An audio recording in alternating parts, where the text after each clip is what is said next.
I'd like to welcome you to an introduction to transforming grief.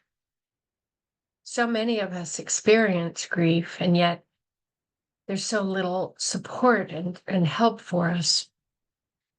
This course came to me through a long life of many disappointments and challenges, and I found myself surviving it all and really having a desire to help others. So the first question is, what is grief? Grief is a normal, natural response to any unwanted change. It's not getting what you want, or sometimes it's getting what you don't want. A lot of feelings come with grief, and one of the big ones is extreme disappointment. We tend to feel so alone, disconnected, and lost.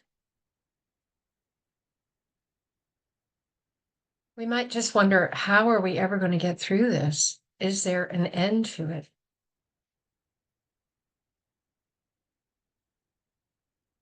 And there's so much misinformation in the world. Ever since we were very young, we've been taught some wrong ideas.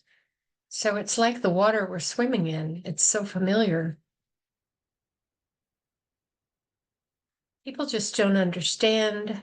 They want us to feel better. They want us to get back to work and hurry up and get through it, get over it. They say dumb things like, she's in a better place, or God has another angel now, or she earned her wings, or, well, you have 3 other children. Why don't you enjoy the ones you have? There's so many dumb things people say that actually just make us feel worse.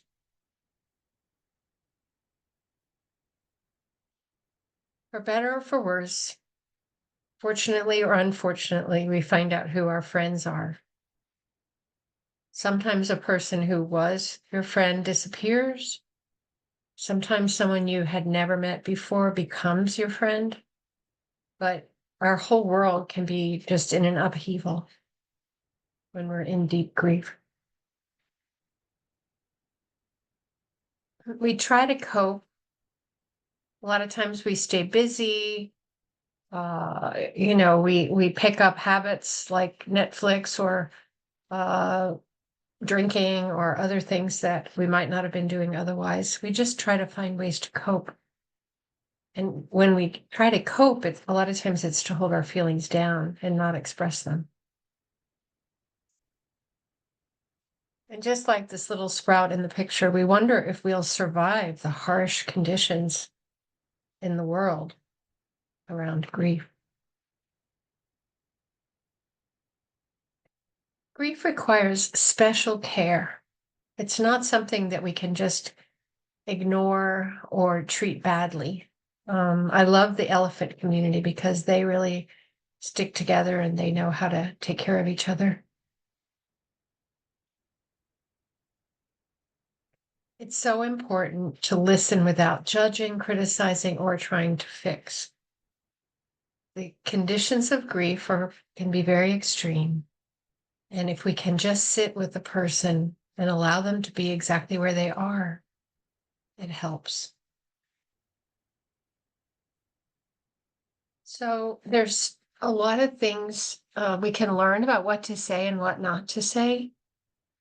If you hear the phrase "at least," it's designed to minimize a person's feelings. So please don't say, "at least she's not suffering anymore. At least he lived a long life." Things to say are, "I hear you. I'm with you. I'm not going anywhere. You don't have to say anything. It's okay if you cry. It's okay if you don't. I'm here." And your body language also says quite a bit.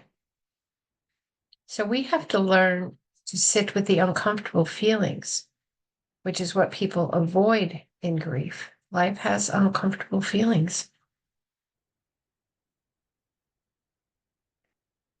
So when we can accept uncomfortable feelings and awkwardness and still stay close, then we're learning to be an all-weather friend like the beautiful dog in this picture. Such kindness and compassion there.